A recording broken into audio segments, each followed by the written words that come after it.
5 des plus grands châteaux de la Loire célèbrent l'esprit des fêtes de fin d'année et proposent ainsi un nouveau parcours de visite. Noël gourmand, Noël des sapins ou Noël fleuri, chacun des sites participants décline une thématique différente. Au château de Langeais, par exemple, la mise en lumière est à l'honneur.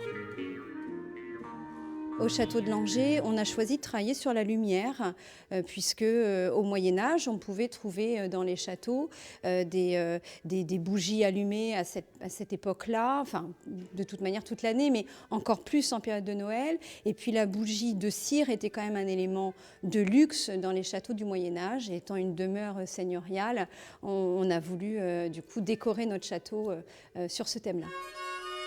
Langeais célèbre Noël pour la troisième année consécutive et la fréquentation, comme sur les autres sites, y a explosé. Plus 50% la première année et encore plus 40% l'an dernier. L'opération Noël au pays des châteaux semble bien correspondre à une attente des visiteurs.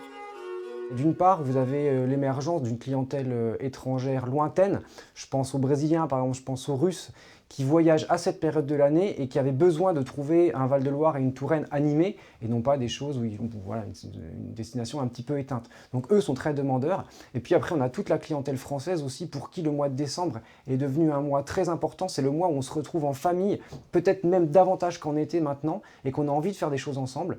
Donc c'est aussi un prétexte pour les Tourangeaux, pour les habitants de la région centre, et puis même pour les Parisiens et les Nantais, qui sont nos publics cibles, de venir partager quelque chose en famille à un moment où on a envie de le faire.